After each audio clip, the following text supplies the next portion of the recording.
Welcome to Suman TV. So జనరల్గా cancer ఏంటి, ప్రతి అవయవానికి క్యాన్సర్ వస్తున్న పరిస్థితి మనం చూస్తూ ఉన్నాము.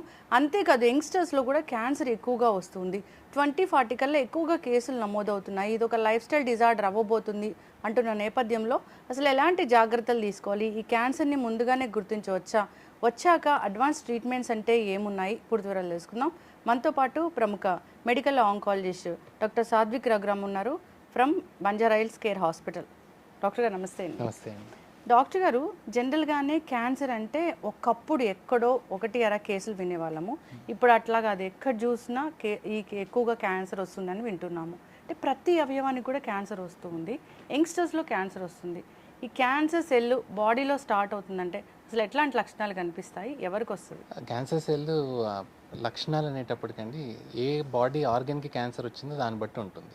ఫర్ ఎగ్జాంపుల్ ఇప్పుడు లంగ్ క్యాన్సర్ తీసుకున్నారనుకోండి, ఫస్ట్ వచ్చే సిమ్టమ్ కాఫ్, లేదంటే చెస్ట్ పెయిన్ రావడం, లేదంటే ఊపిరి తీసుకోవడానికి ఇబ్బందిగా ఆయాసంగా ఉండడం, ఇలాంటివి. లేటర్ స్టేజెస్లో దగ్గితే బ్లడ్ పడడం కానీ, లేదంటే బాడీలో ఇంకెక్కడైనా స్ప్రెడ్ అయితే దాని ప్రకారం సిమ్టమ్స్ ఉంటాయి.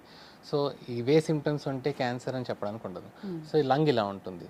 అదే మీరు స్టమక్ క్యాన్సర్ తీసుకెళ్ళారనుకోండి, డైజెషన్ సరిగా అవ్వకపోవడము, తిన్నా కానీ వెయిట్ లాస్ అవుతూ ఉండడము, ఇలాంటి సిమ్టమ్ ఉంటుంది. నాన్ స్పెసిఫిక్ గ్యాస్ట్రైటిస్ అనుకొని చాలామంది మిస్ అవుతూ ఉంటారు అనమాట. బట్ అదే over period of time stomach cancer లాగా వస్తుంది. So each organ symptom completely డిఫరెంట్గా ఉంటుంది. ఒకటే ర్యాండమ్గా ఒక సిమ్టమ్ అట్లా ఉండదు. కానీ బ్రాడ్లీ స్పీకింగ్ కొన్ని సింపుల్గా ఎలా గుర్తుపెట్టుకోవాలంటే, ఏ సిమ్టమ్ అన్నా బాడీలో వచ్చింది, ఒక 3 to 4 weeks ట్రీట్మెంట్ తీసుకున్నారు డాక్టర్ దగ్గర కన్సల్ట్ అయ్యి, బట్ అది బాగా కావట్లేదు, స్టిల్ పర్సిస్ట్ అవుతుంది, అప్పుడు అది బ్యాక్గ్రౌండ్లో ఏమైనా క్యాన్సర్ ఉందా లేదా అనేది చెక్ చేసుకోవాల్సి ఉంటుంది. So that is the basic rule. 3 to 4 weeksలో ఏ ప్రాబ్లమ్ సెట్ కాలేదు అంటే క్యాన్సర్ కాదు రూల్ అవుట్ చేసుకోవడం మంచిది. అది ఏదైనా సరే, ఫీవర్ కావచ్చు, కొన్ని క్యాన్సర్స్, లింఫోమాస్, లుకీమియాస్ ఇలాంటి క్యాన్సర్స్ అన్ని ఫీవర్ రూపంలోనే వస్తాయి. అండ్ ఫీవర్కి ట్రీట్మెంట్ నడుస్తూ ఉంటుంది. చాలాసార్లు అది ట్యూబర్ క్లాసిస్ అండ్ టీబీ ట్రీట్మెంట్ నడుస్తూ ఉంటుంది. అలా 3-4 months డిలే అయ్యాక తర్వాత క్యాన్సర్ అని డయాగ్నోస్ అవుతూ ఉంటుంది. సో ఎనీ సిమ్టమ్ 1 month లోపల బాగా కావట్లేదు అంటే better to rule out cancer. ఇప్పుడు అందరూ చెప్పేది ఏంటంటే క్యాన్సర్ ఒక బీపీ, షుగర్లు ఎలా ఉన్నాయో అట్లా క్యాన్సర్ అనేది వస్తుంది, ఇది ఒక లైఫ్ స్టైల్ డిజార్డర్ అయిపోయిందని. ఎక్కడ ఏం మిస్టేక్ చేయడం వల్ల క్యాన్సర్ అనేది వస్తుంది? అంటే ఒక మిస్టేక్ అని కాదండి, మల్టిపుల్ మిస్టేక్స్ జరగడం వల్ల. అండ్ అరౌండ్ 40-50% అంటే majority of the cancers are because of lifestyle disorders అనమాట. ఇప్పుడు లేటెస్ట్గా ఎక్కువగా చూస్తుంది ఏంటంటే ఈ అల్ట్రా ప్రాసెస్ ఫుడ్స్ ఎక్కువ తినడం. అంటే రెడీ టు మేక్ ఫుడ్ ఉంటుంది కదా, ఈ అల్ట్రా ప్రాసెస్ ఫుడ్ తర్వాత ఎక్కువ బయట తింటుంటారు. సో ఆయిల్ ఏది వాడతారు, దేర్ ఇస్ నో ప్యూరిటీ ఎంత మంచిది అనేది. తర్వాత అదే వాడిన ఆయిల్ని మళ్ళీ రీయూజ్ చేస్తుంటారు. సో అట్లా రీయూజ్ చేయడం వల్ల కూడా కెమికల్స్, హార్మ్ఫుల్ కెమికల్స్ అన్నీ ఉంటాయి, which are DNA damaging chemicals. And next simple things చాలా మంది మిస్ అయ్యేది ఏంటంటే, వర్క్లో కానీ లేదంటే ఈవినింగ్ ఇంటికి వెళ్ళాక కానీ they are sitting for long hours, ఎక్కువసేపు కూర్చో ఉంటారు. ఒక డే 24 hours ఉంటే 6 to 8 hours కూర్చొనే ఉంటారు. తర్వాత ఫిజికల్ యాక్టివిటీ అలాంటిది ఏమి ఉండదు. ఇది లాంగ్ టర్మ్లో స్టార్టింగ్లో తెలియదు, యంగ్ ఏజ్లో తెలియదు, but by the time they touch 60-65 ఈ సెడెంటరీ లైఫ్ స్టైల్ హ్యాబిట్స్ అనేది ప్రాబ్లం అవుతూ ఉంటుంది. మూడోది ఒబేసిటీ, ఎక్కువగా లావుగా ఉండడం వల్ల దానివల్ల multiple endometrium cancer, colon cancer అనేసి. అంటే ఎందుకు ఇవన్నీ ఇగ్నోర్ చేస్తుంటారు? సెడెంటరీగా ఉండడం పెద్ద సిమ్టమ్ ఏం కాదు, నార్మలే అనుకుంటారు. నేను పని చేస్తున్నాను కదా, కూర్చొని పని చేస్తాను కదా అనుకుంటారు. లావుగా ఉంటే చాలామంది డైటింగ్ చేసి తగ్గచ్చు, లేదంటే జెనెటిక్గానే మేము లావుగా ఉంటామని ఇగ్నోర్ చేస్తుంటారు. బట్ క్యాన్సర్ అనేది ఎట్లా ఉంటుంది అంటే, ఈరోజు ఒక హ్యాబిట్ చేయడం వల్ల రేపు మార్నింగ్ క్యాన్సర్ వచ్చేది. ఈ హ్యాబిట్స్ అన్ని ఒక 10 to 20 years కంటిన్యూస్గా చేయడం వల్ల లాంగ్ టర్మ్లో వచ్చే జబ్బు క్యాన్సర్ అనమాట. ఎల్డర్లీ వాళ్ళకైతే డైజెషన్ ప్రాబ్లమ్స్ ఉంటాయి, యంగ్ వాళ్ళు ఏది తిన్నా బాగానే డైజెషన్ అవుతూ ఉంటుంది. సో ఈ 20 years 30 years ఏజ్ టైంలో ఈ అల్ట్రా ప్రాసెస్ ఫుడ్ తినడం, బయట ఎక్కువ తినడం, సెడెంటరీగా ఎక్కువ ఫిజికల్ యాక్టివిటీ చేయకపోవడం, ఒబేసిటీ ఉండడం, ఆల్కహాల్ లేదంటే స్మోకింగ్ ఇలాంటి అలవాటు చేసుకోవడం. సో బాడీ యంగ్గా ఉన్నప్పుడు ఇట్ టాలరేట్ ఎవ్రీథింగ్. బట్ ఇదే వాళ్ళు 40 దాటి 50-60sకి వచ్చేటప్పటికి ఇవన్నీ బాడీ డ్యామేజ్ క్యాన్సర్ లాగా మేనిఫెస్ట్ అవుతుంది. ఇప్పుడు జనరల్గా కూడా క్యాన్సర్ని ముందుగానే గుర్తించవచ్చు, రకరకాల స్క్రీనింగ్స్ ఉన్నాయి, టెస్ట్లు ఉన్నాయి అని చెప్తూ ఉంటారు. అట్లాంటివి అసలు ఏముంటాయి, ముందుగానే గుర్తించాలి అంటే ఏ ఏజ్లో మనము అసలు ఒక టెస్ట్ కోసం వెళ్ళాలి క్యాన్సర్ అంటే? స్క్రీనింగ్ టెస్ట్లు అంటారు వీటికి. సో స్క్రీనింగ్ టెస్ట్లు అన్ని క్యాన్సర్కి లేవు, కొన్ని క్యాన్సర్స్కి ఉన్నాయన్నమాట. ఫర్ ఎగ్జాంపుల్ బ్రెస్ట్ క్యాన్సర్కి మ్యామోగ్రామ్ అని స్క్రీనింగ్ టెస్ట్ ఉంది. సో అందరూ 40 years ఏజ్ వచ్చిన ఆల్ ఉమెన్ లేడీస్ అందరూ 40 years ఏజ్ వచ్చినప్పటి నుంచి ఇయర్కి ఒకసారి మ్యామోగ్రామ్ టెస్ట్ చేసుకుంటూ ఉండాలన్నమాట.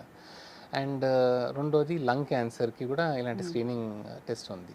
కాకపోతే అందరికీ కాదు, ఎక్కువగా స్మోక్ చేస్తున్న వాళ్ళు, ఒక 30 ఇయర్స్ నుంచి స్మోకింగ్ అలవాటు ఉన్న వాళ్ళు సిటీ స్కాన్ ఇయర్కి ఒకసారి చేసుకోవడం మంచిది. బట్ ఇది రెగ్యులర్గా ఉన్న పేషెంట్స్కి అనమాట. కాకపోతే కొంతమందికి ఫ్యామిలీలో క్యాన్సర్ హిస్టరీ ఉంటుంది, ఆర్ వాళ్ళకే బాడీలో జెనెటిక్ మ్యుటేషన్స్ ఉంటుంది, వాళ్ళకి స్క్రీనింగ్ వేరేగా ఉంటుంది. ఇప్పుడు ఫ్యామిలీలో ఆల్రెడీ క్యాన్సర్ హిస్టరీ ఉందనుకోండి, ఫర్ ఎగ్జాంపుల్ వాళ్ళ ఫ్యామిలీలో 50 ఇయర్స్లో ఒక మనిషికి క్యాన్సర్ వచ్చింది. సో నెక్స్ట్ ఫ్యామిలీ మెంబర్స్ ఒక 10 ఇయర్స్ ముందు 40 ఇయర్స్ నుంచే ఆ పర్టికులర్ క్యాన్సర్ ఏది వచ్చిందో ఆ స్క్రీనింగ్ టెస్ట్ అన్ని చేసుకుంటూ ఉండాలి. ఈ జెనెటికల్గా వచ్చే క్యాన్సర్స్ ఓన్లీ బ్రెస్ట్ క్యాన్సరేనా, ఇంకా ఏమున్నాయి? లేదు, జెనెటిక్గా వచ్చే క్యాన్సర్ చాలా, బ్రెస్ట్ చాలా ఎక్కువగా స్పోకన్ అవుట్ కాబట్టి సెలబ్రిటీస్ కూడా చాలా మందికి వచ్చి వాళ్ళ అవేర్నెస్ క్రియేట్ చేశారు కాబట్టి బ్రెస్ట్ క్యాన్సర్ ఎక్కువగా తెలుసు అనమాట. బట్ బ్రెస్ట్ కాకుండా ఓవరీ క్యాన్సర్, మన colon cancer, stomach cancer, lung cancer, ఇవన్నీ కూడా జెనెటిక్గా రావచ్చు. ఏదైనా ఒక రక్త పరీక్ష ఉంటుంది అంటే, ఈ మధ్య చాలా వైరల్ అవుతుంది, రక్త పరీక్ష చేయించుకోండి క్యాన్సర్ అనేది బయటపడుతుంది అని. అట్లాంటిది నిజంగానే మ్యాజిక్ చేసే టెస్ట్ ఉందా? అన్ఫార్చునేట్గా ఇప్పటి వరకు అయితే ఒక సింగిల్ బ్లడ్ టెస్ట్ చేసి మీకు ఫ్యూచర్లో క్యాన్సర్ వస్తుంది అని చెప్పే టెస్ట్ అయితే ఏమీ లేదు. బట్ ఈ జెనెటిక్ ప్రాబ్లమ్స్ ఏవైతే ఉంటాయో ఆ టెస్ట్లు అయితే ఉన్నాయి. బ్లడ్ టెస్ట్ చేసి బాడీలో జీనోమిక్ అనాలిసిస్ టెస్ట్ చేసి జెనెటిక్ ఏమైనా ప్రాబ్లం ఉందా లేదా చెప్పగలుగుతారు. ఆ టెస్ట్లో కూడా ప్రాబబిలిటీ ఆఫ్ క్యాన్సర్ ఎంత రావచ్చు అని చెప్తారు, కానీ మీకు కంపల్సరీ క్యాన్సర్ వస్తుంది ఈ ఏజ్కి వస్తుందని మాత్రం ఎవరు ఏం చెప్పలేరు. అలాంటి టెస్ట్ ఇప్పటివరకు అయితే లేదు. అసలు ఎందుకు ఆ డిఎన్ఏ అనేది డిస్టర్బ్ అవుతుంది బాడీలో? అంటే ఒక ఫుడ్ తీసుకుంటారు, ఆ ఫుడ్ వల్ల వాళ్ళ డిఎన్ఏ డిస్టర్బ్ అవుతుంది, అదే క్యాన్సర్ సెల్గా మారుతుంది, ఇట్లా వింటూ ఉంటాం కదా. అలాంటి ఫుడ్స్ ఏముంటాయి, ఇంకా ఏదైనా కారణాల వల్ల ఆ డిఎన్ఏ చేంజ్ అయ్యి క్యాన్సర్ సెల్గా మారుతుందా? ఇన్ఫ్లమేషన్, క్రోనిక్ ఇన్ఫ్లమేటరీ కండిషన్స్ అంటుంటాం అనమాట. ఇప్పుడు బాడీ ఎప్పుడు ఎక్కువ స్ట్రెస్లో ఉందనుకోండి, సో ఇన్ఫ్లమేషన్ అనేది ఓ జ్వరం రూపంలో కానీ లేదంటే హెడేక్ లాగా కానీ అట్లా డైరెక్ట్గా మేనిఫెస్టేషన్ ఉండదు. బాడీ స్ట్రెస్లో ఉంటుంది, లోపల ఇన్ఫ్లమేషన్ జరుగుతూ ఉంటుంది. ఇన్ఫ్లమేషన్ మీకు సింపుల్గా చెప్పాలి అంటే చిన్న ఫైర్ లాగా ఒక లోపల డ్యామేజ్ జరుగుతూ ఉంటుంది.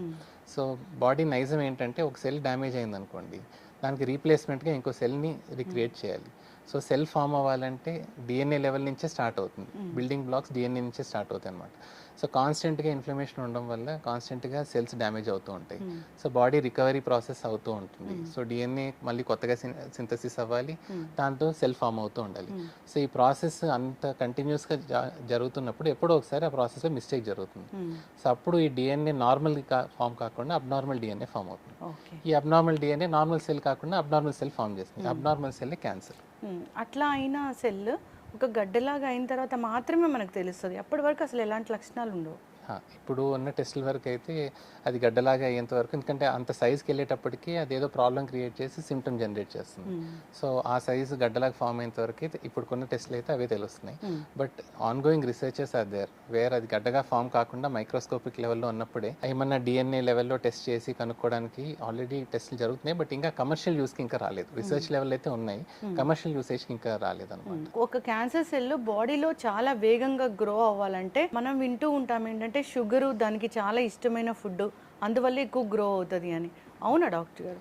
అది totally myth, scientifically not at all correct. ఈ కాన్సెప్ట్ కూడా ఎందుకు వచ్చిందంటే, మామూలుగా క్యాన్సర్ పేషెంట్స్కి పెట్ సిటీ స్కాన్ అనేది చేస్తూ ఉంటాం.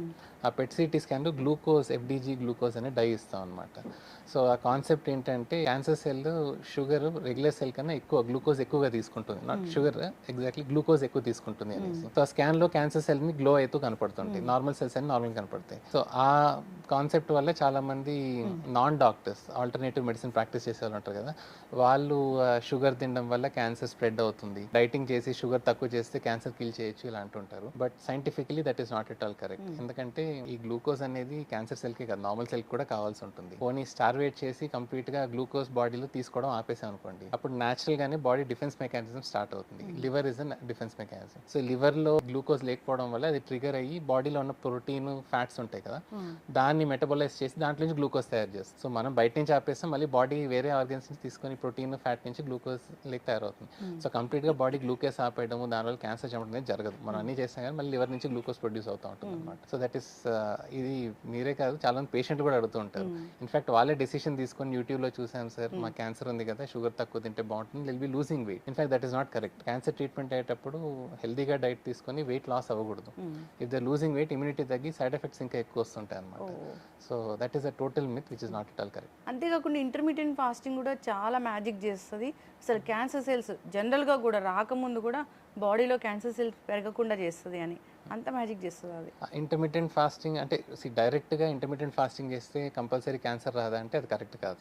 బట్ ఇంటర్మీడియట్ ఫాస్టింగ్ వల్ల ఇండైరెక్ట్ బెనిఫిట్స్ చాలా ఉంటాయి. బికాజ్ మనం తినే టైం అనేది తగ్గించేసాం, ఫాస్టింగ్ టైం ఎక్కువ ఉంటుంది. సో బాడీలో గ్లూకోజ్ అనేది కొంచెం బేస్ లైన్గానే తక్కువ ఉంటుంది, ఎక్కువ షుగర్ స్పైక్స్ ఉండవు అనమాట. సో దానివల్ల ఏంటంటే ఇన్సులిన్ రిలీజ్ ఏదైతే ఉంటుందో అది రెగ్యులేట్గా ఉంటుంది. సడన్గా ఇన్సులిన్ ఎక్కువ రావడం, తర్వాత ఎందుకంటే గ్లూకోజ్ ఎక్కువ ఉంటే ఇన్సులిన్ ఎక్కువ సిక్రీట్ అవ్వాలి, ఎందుకంటే గ్లూకోజ్ బాడీలో బ్లడ్లో తగ్గించడానికి కోసం అనమాట. సో ఇంటర్మీడియట్ ఫాస్టింగ్ వాళ్ళు గ్లూకోజ్ తక్కువ ఉంటుంది, సో దానివల్ల ఇన్సులిన్ ఎక్కువ సిక్రీట్ అవ్వక్కర్లేదు. ఈ ఇన్సులిన్ ఈజ్ ఇంపార్టెంట్. ఎక్కువ కాలం ఇన్సులిన్ ఎక్కువ ఉండడం వల్ల కూడా that is also risk factor for cancer. So అట్లా ఇండైరెక్ట్గా లాంగ్ టర్మ్ చేస్తే కొంచెం బెనిఫిట్ ఉండొచ్చు, కానీ ఇంటర్మీడియట్ ఫాస్టింగ్ చేస్తేనే క్యాన్సర్ రాకుండా ఉంటుంది అలా ఏం లేదు. చాలామంది ఏం చేయకుండా కూడా క్యాన్సర్ వచ్చిన వాళ్ళు ఉంటారు. సరైన నిద్ర, కాన్స్టిపేషన్ ఇష్యూస్ ఇవి కూడా క్యాన్సర్కి కారకాలు అవుతాయి. నిద్ర అనేది చాలా important aspect. Around 6 to 8 hours of good sleep is very important అనమాట. ఎందుకంటే ఈ 6 to 8 hours స్లీప్ సరిగ్గా కంటిన్యూస్ స్లీప్ లేకపోవడం, లేదంటే నిద్ర మధ్యలో ఎక్కువ లేవడం, ఇలా వెంటనే జరుగుతుందంటే బాడీ నిద్రపోయే టైంలో బాడీ హీలింగ్ హ్యాపెన్స్. ఈ డే అంతా మన బాడీని అబ్యూస్ చేస్తాం కదా, ఆ హీలింగ్ అంతా రాత్రి పడుకున్నప్పుడే జరుగుతుంది. సో ఈ ప్రాపర్ 6 to 8 hours స్లీప్ లేకపోయినా, తక్కువ పడుకుంటున్నా, ఇలాంటి హ్యాబిట్స్ మనకు కొన్ని ఇయర్స్ ఎక్కువగా ఉంటాయి, కానీ that is risk factor for cancer. Constipation ఉన్న వాళ్ళలో కూడా క్యాన్సర్ వచ్చే అవకాశం ఎక్కువ ఉంటుందా? అంటే కాన్స్టిపేషన్ దేని వల్ల ఉంది అనే దాన్ని బట్టి ఉంటుంది. కొన్ని ఇన్ఫ్లమేటరీ బౌల్ కండిషన్స్ ఉంటాయి, అలాంటి వాళ్ళకి అయ్యే ఛాన్స్ ఉంటుంది. కాన్స్టిపేషన్ ఉన్న వాళ్ళకి క్యాన్సర్ ఉండదు. ఇన్ఫ్యాక్ట్ కాన్స్టిపేషన్ ఉన్న వాళ్ళకి క్యాన్సర్ రాదు, బట్ క్యాన్సర్ ఉన్న వాళ్ళకి constipation can be A symptom. ఎందుకంటే కోలాన్ ఇంటెస్టైన్లో క్యాన్సర్ గడ్డ ఫామ్ అయినప్పుడు మోషన్ ఫ్రీగా పాస్ అవ్వలేదు, ఎందుకంటే ఆ గడ్డ బ్లాక్ చేస్తుంటుంది. సో వాళ్ళది కాన్స్టిపేషన్, రెగ్యులర్ కాన్స్టిపేషన్ మందులు తీసుకుంటూ చాలా కాలం నెగ్లెక్ట్ చేస్తూ ఉంటారు. So constipation can be A symptom of cancer, but constipation causing cancer is correct కాదు. ఇప్పుడు ఇంత ఎక్స్పీరియన్స్ ఉన్న డాక్టర్ మీరు అయితే, ఒక కోలన్ క్యాన్సర్ యంగ్స్టర్కి వచ్చింది అనుకోండి, అది ఏ కారణం వల్ల వచ్చిందని మీరు డిటెక్ట్ చేయగలిగారు ఇప్పటి వరకు? అంటే depends again life style habits ఎలా ఉన్నాయి అనేది. ఈ సెడెంటరీగా ఎక్కువ యాక్టివ్గా లేని వాళ్ళలో కొంచెం కోలాన్ క్యాన్సర్ వచ్చే ఛాన్స్ ఉంటుంది. రెండోది వాళ్ళు తినే ఫుడ్, ఎక్కువ ఫైబర్ రిచ్ ఫుడ్ తీసుకోవట్లేదు, గ్రీన్ వెజిటేబుల్ ఫుడ్ అలాంటివి తీసుకోవట్లేదు, హోల్ గ్రెయిన్ ఫుడ్, మన మిల్లెట్స్ కానీ కినోవా కానీ ఇలాంటివి ఎక్కువ తీసుకోవట్లేదు, ఎక్కువ ప్రాసెస్డ్ ఫుడ్, ఆర్టిఫిషియల్ ఫుడ్స్ ఎక్కువ తీసుకుంటాం అనుకోండి, యంగ్ వాళ్ళలో కోలార్ క్యాన్సర్ వచ్చే ఛాన్స్ ఉంటుంది. రెండో కేసెస్ ఎక్కడ కామన్గా చూస్తామంటే ఫ్యామిలీ హిస్టరీ.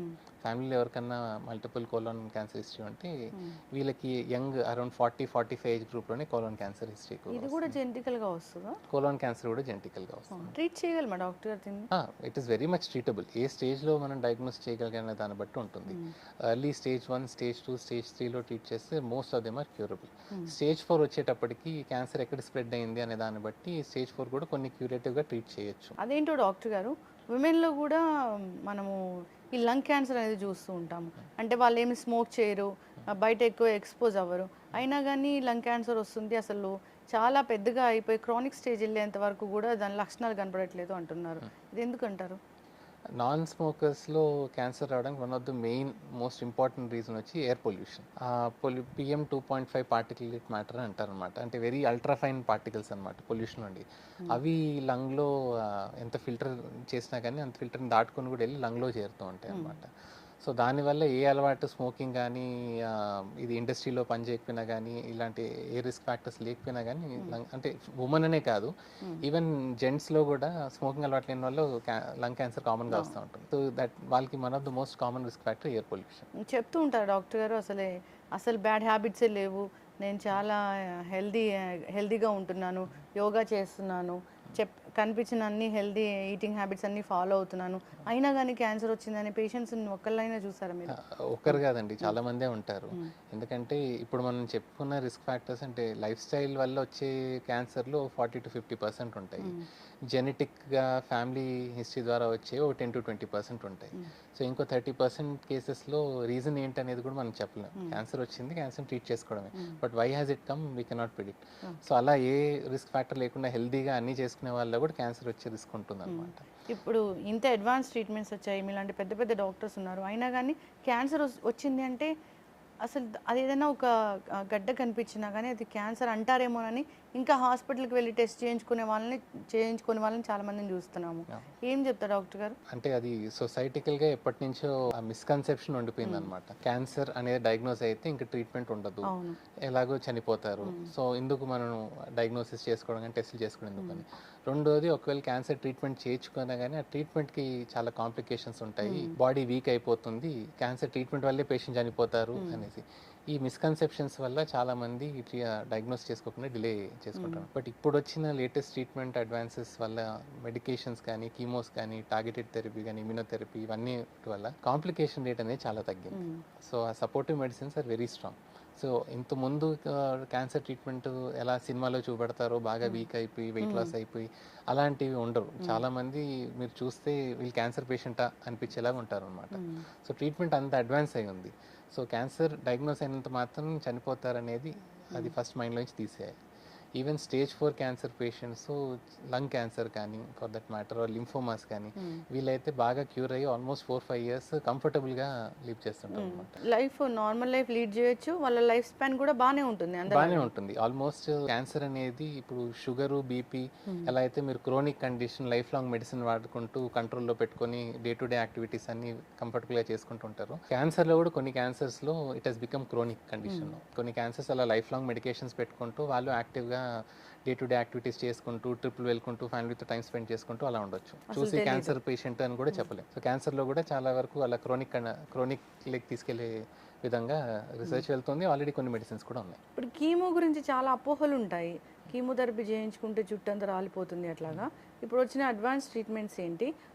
అన్ని క్యాన్సర్స్ కూడా ఈ కీమో చేస్తామా? ఒకటి, కీమో వల్ల హెయిర్ ఫాల్ అంటున్నారు కదా, అన్ని కీమోథెరపీ మెడిసిన్స్కి హెయిర్ ఫాల్ అవ్వదు. కొన్ని మెడిసిన్స్కి అవుతాయి, కొన్ని కీమోథెరపీ మెడిసిన్స్ అసలు హెయిర్ ఫాల్ అనేది ఉండదు. అండ్ రెండోది, అన్ని క్యాన్సర్స్కి కీమో అవసరం లేదు. In fact breast cancer it's so widely spoken, అందరూ బ్రెస్ట్ క్యాన్సర్ గురించి మాట్లాడుతుంటారు కదా. బ్రెస్ట్ క్యాన్సర్లో కూడా అరౌండ్ 30-40% పేషెంట్స్కి వితౌట్ కీమో ట్రీట్మెంట్ చేయొచ్చు. ఇప్పుడు ఇమ్యూనోథెరపీ గురించి చాలా ఎక్కువగా వింటూ ఉన్నాం డాక్టర్ గారు, అది ఏంటండి అసలు? అది కూడా ఒక మెడికేషనే, బట్ దాని మెకానిజం ఆఫ్ యాక్షన్ వేరనమాట. So what it basically does ఏంటంటే, ఈ క్యాన్సర్ బాడీలో ఫామ్ అవ్వడానికి వన్ ఆఫ్ ద మెకానిజం ఏంటంటే మన బాడీ ఇమ్యూనిటీని ఎస్కేప్ అవుతుంది. సో మామూలుగా ఒక అబ్నార్మల్ సెల్ ఫామ్ అవుతుంటే న్యాచురల్గా అయితే మన బాడీ ఇమ్యూనిటీ దాన్ని డిటెక్ట్ చేసి దాన్ని అటాక్ చేసి ఫామ్ కానికుండా చంపేయాలి, క్యాన్సర్ కాకముందే చంపేయాలి. బట్ ఈ cancer adapt is a very complex condition. So ఈ ఇమ్యూనిటీని ఎస్కేప్ అయ్యి గ్రో అయ్యి గడ్డలాగా ఫామ్ అవుతుంది. సో ఎస్కేప్ అయ్యే మెకానిజం ఏదైతే ఉంటుందో దాన్ని టార్గెట్ చేసే మెడిసిన్ ఇమ్యూనోథెరపీ. సో ఎస్కేప్ ఎలా అయితే అవుతుందో దాన్ని బ్లాక్ చేస్తుంది మెడిసిన్. సో అప్పుడు మన బాడీలో న్యాచురల్ ఇమ్యూనిటీ డిటెక్ట్ చేసి క్యాన్సర్ అటాక్ చేసి చంపుతా వెళ్తుంది అనమాట. Priming our own immune system. అది ఇస్తున్నారు డాక్టర్ గారు ఇక్కడ మన ఇండియాలో రెగ్యులర్గా. ఇప్పుడు ఆల్మోస్ట్ ఒక 10 years నుంచి రెగ్యులర్గా ఇండియాలో అది వాడుతున్నారు అనమాట. ఇంకా చెప్తారు ఏంటంటే రష్యా ఏదో వ్యాక్సిన్ తయారు చేసింది క్యాన్సర్ రాకుండా ఉంటుంది అని, అవునా? అది any new thing in cancer వస్తే ఫస్ట్ థింగ్ ఆ రీసెర్చ్ ఎలా జరిగింది అనేది ఒక మెడికల్ జర్నల్లో పబ్లిష్ చేయాలి. ఆ తర్వాత ఆ ఆర్టికల్ ఏదైతే పబ్లిష్ అయిందో peer review doctors, group of doctors societies అని దాన్ని రివ్యూ చేస్తారు. అది కరెక్ట్గా జరిగిందా, దాంట్లో ఏమైనా మిస్టేక్స్ ఉన్నాయా, దాన్ని కరెక్ట్ చేసుకోవాల్సి ఉంటుందా, ఆర్ ఎవ్రీథింగ్ ఇస్ జెన్యూన్ అని. అలాంటివి జరిగేంత వరకు అది కరెక్ట్ అని నమ్మకూడదు. ఇప్పటివరకు ఆ రష్యన్ వ్యాక్సిన్ అయితే ఏ మెడికల్ జర్నల్లో పబ్లిష్ అవ్వలేదు, ఏ పియర్ గ్రూప్ డిస్కషన్లో ఏమీ జరగలేదు. అప్పుడు అది కరెక్ట్ అని ఎలా నమ్ముతాం? సో మేమైతే అది ఎవరికి అడ్వైస్ కూడా చేయట్లేదు. డాక్టర్ గారు, ఎవరు చూసినా ప్రివెన్షన్ కోసం ఆలోచిస్తారు.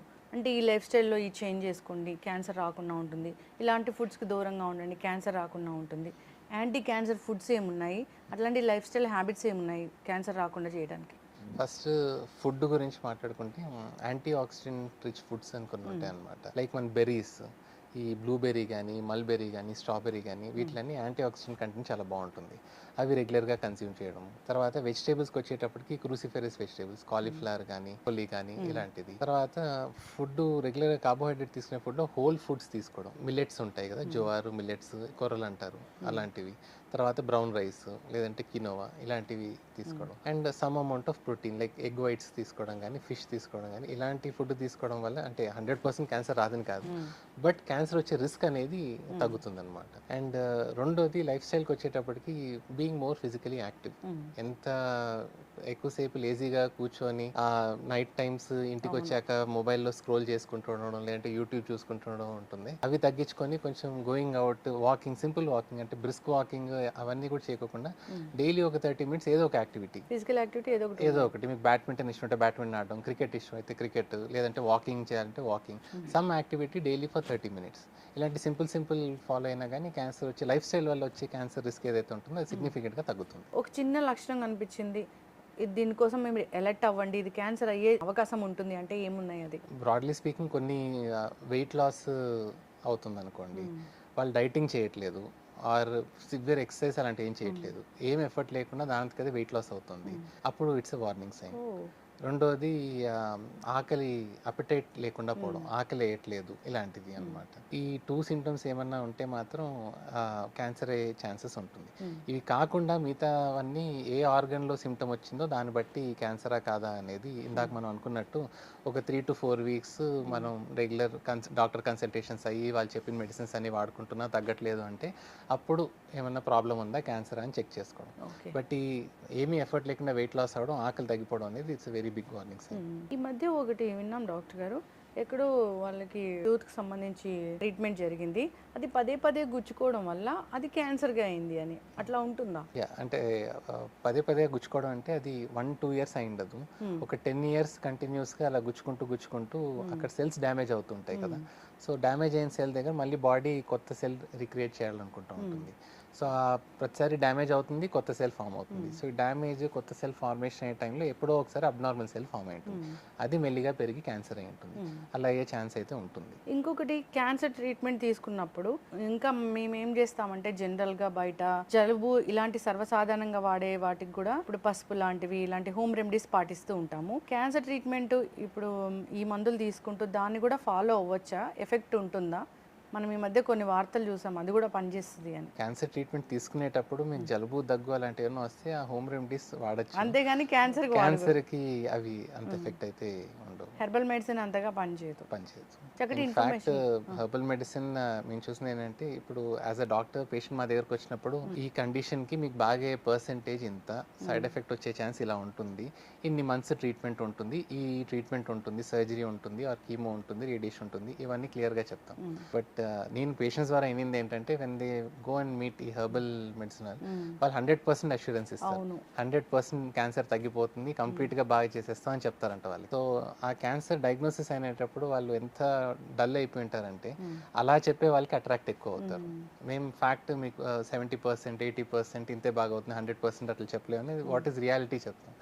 But they get attracted to that 100% tag line. So అట్లా మ్యాజిక్ అనేది ఎక్కడ క్యాన్సర్లో అయితే ఉండదు. ఇంకొకటి కూడా వింటూ ఉంటాం ఏంటంటే, క్యాన్సర్ ఒకరి నుంచి ఒకరికి వస్తుంది అని, అట్లాంటి క్యాన్సర్స్ ఏమైనా ఉన్నాయా? అసలు క్యాన్సర్ ఒకరి నుంచి ఒకరికి అంటువ్యాధి అంటే లైక్ హస్బెండ్ క్యాన్సర్ వచ్చింది, వాళ్ళ వైఫ్ కి అలా అంటువ్యాధి లాగా క్యాన్సర్ అయితే స్ప్రెడ్ కాదు. That is not correct. Genetic గా వంశపారంపర్యంగా స్ప్రెడ్ అయ్యే ఛాన్స్ ఉంటుంది, కానీ ఒకరికి ఉంటే ఒకే ఇంట్లో ఉండడం వల్ల క్యాన్సర్ పేషెంట్ తో, ఆర్ ఒకే డైనింగ్ టేబుల్ లో తినడము, ప్లేట్ లో తినడం, ఒకే బెడ్ మీద పడుకోవడం వల్ల అయితే ఒకరికొకరు క్యాన్సర్ అయితే స్ప్రెడ్ కాదు. ఇన్ఫెక్షన్, న్యూమోనియాలు, జ్వరాలు ఉంటాయి, అలా స్ప్రెడ్ అయ్యే జబ్బు అయితే కాదు. ఎలాంటి కేర్ అవసరం, ప్రత్యేకమైన కేర్ అవసరం క్యాన్సర్ పేషెంట్స్ కి? అది డిపెండ్స్ అండి, వాళ్ళకి ఏ టైప్ క్యాన్సర్ వచ్చింది, ఏం ట్రీట్మెంట్ తీసుకుంటున్నారు దాన్ని బట్టి ఉంటుంది. బట్ ఇప్పుడు వచ్చిన లేటెస్ట్ టెక్నాలజీస్లో అయితే మెజారిటీ వాళ్ళంతా వాళ్ళే కేర్ తీసుకునే పొజిషన్లో ఉంటారు. మళ్ళీ ఒక సపరేట్ హెల్పర్ పెట్టి వాళ్ళకి కేర్ తీయాల్సిన అవసరం అయితే ఏముండదు. ఒకటి ఇన్ఫర్మేషన్ డాక్టర్ గారు, క్యాన్సర్ వచ్చిందని ఒక పేషెంట్కి చెప్పేటప్పుడు అంటే మీరు ఎంత స్ట్రాంగ్గా ఉంటారో వాళ్ళని కూడా సైకలాజికల్గా అంతే స్ట్రాంగ్గా ఉంచాకనే ఆ విషయం అనేది చెప్తారు. ముందు అక్కడే అసలు స్టార్ట్ అవుతుంది. సైకలాజికల్గా కూడా వాళ్ళు ఎంత ఫిట్గా ఉండాలి అసలు? క్యాన్సర్లో డయాగ్నోసిస్ అయ్యాక అంటే it is very under spoken, చాలా మంది దానికి ఇంపార్టెన్స్ ఇవ్వరు, but it is very important. ఎందుకంటే వాళ్ళు ఎంత పాజిటివ్ ఎనర్జీతో ఉంటే ఆ క్యాన్సర్ ట్రీట్మెంట్ అనేది కూడా అంత బాగా తీసుకుంటారు, అండ్ అవుట్కమ్స్ కూడా అంత బాగుంటాయి. ఎంత నెగిటివ్ ఎనర్జీతో ఉంటే అసలు అనుకోని కాంప్లికేషన్స్ కూడా అన్ఫార్చునేట్గా వాళ్ళకే అవుతుంటాయి అనమాట. So being strong, being mentally positive has a very big role. ధైర్యంగా ఉంటే క్యాన్సర్ కూడా ఈజీగా తగ్గిపోతుంది. క్యాన్సర్ తగ్గడం ఒకటి, ఆ ట్రీట్మెంట్ కూడా స్మూత్గా అయిపోతుంది. ఒక్కసారి క్యాన్సర్ వచ్చి తగ్గాక మళ్ళీ వచ్చే అవకాశం ఉంటుంది? అవునండి, ఒకసారి క్యాన్సర్ వచ్చాక మళ్ళీ వచ్చే అవకాశం ఉంటుంది. ఇనిషియల్గా మన క్యాన్సర్ డయాగ్నోస్ అయినప్పుడు అది ఎంత సైజులో ఉన్నింది, ఎక్కడెక్కడికి స్ప్రెడ్ అయ్యింది అనే దాన్ని బట్టి మళ్ళీ ఫ్యూచర్లో తిరిగి వచ్చే ఛాన్స్ ఎంత అనేది ప్రిడిక్షన్ వేసుకుంటాం అనమాట. సో దాన్ని బట్టి క్యాన్సర్ ట్రీట్మెంట్ అయిపోయాక కూడా ఇంకా ట్రీట్మెంట్ అయిపోయింది ఇక్కడతో కంప్లీట్ క్లోజ్ అనేది చెప్పమన్నమాట. ట్రీట్మెంట్ అంతా అయిపోయాక you are completely cancer free as of now. కాకపోతే నెక్స్ట్ 2 years 5 years దాకా ఫాలో అప్ చేసుకొని చూసుకుంటూ ఉంటాం. మళ్ళీ ఆ క్యాన్సర్ అయినా తిరిగి వస్తుందా రావట్లేదా ఏంటి అనేది ఫాలో అప్ అయితే చేసుకుంటూ ఉంటాం. ఫాలో బికాస్ స్టేజ్ 1 క్యాన్సర్ అయినా కానీ సమ్ అమౌంట్ ఆఫ్ రిస్క్ అయితే ఉంటుంది ఫ్యూచర్లో తిరిగి రావడానికి. ఓకే, జాగ్రత్తలు తీసుకోవాలి. ఏదైనా వైరల్ ఇన్ఫెక్షన్స్ ఇలాంటివి అయితే చాలా తొందరగా వస్తాయి కాబట్టి జాగ్రత్తలు తీసుకోవాలి. ఎస్, చాలా చక్కటి ఇన్ఫర్మేషన్ డాక్టర్ గారు. క్యాన్సర్ ఎక్కువగా పెరిగిపోయింది, ప్రతి అవయవానికి క్యాన్సర్ వస్తుంది, యంగ్స్టర్స్లో ఎక్కువగా క్యాన్సర్ చూస్తున్నాము, 20-40కి ఎక్కువగా క్యాన్సర్ కేసులు నమోదవుతాయి. ఇలాంటి వార్తలు వింటున్న నేపథ్యంలో జనరల్గా జాగ్రత్తలు తీసుకోవాలి. జంక్ ఫుడ్, ఇలాంటి bad habits, alcohol consumption, smoking ఇలాంటివన్నీ మానేస్తే మంచిది. రాకుండా మనం జాగ్రత్త పడవచ్చు, ఎందుకంటే అవి కారకాలు కాబట్టి. అంతేకాకుండా స్క్రీనింగ్ ఉంది, మంచి మందులు ఉన్నాయి, వచ్చినా భయపడాల్సిన పని లేదు, అడ్వాన్స్ ట్రీట్మెంట్స్ ఉన్నాయి. చాలా చక్కటి విషయాలు చెప్పారు. అందరూ కూడా జాగ్రత్తగా ఉండాలని కోరుకుందాం, ఫాలో అవ్వాలి. ధన్యవాదాలు. Thank you.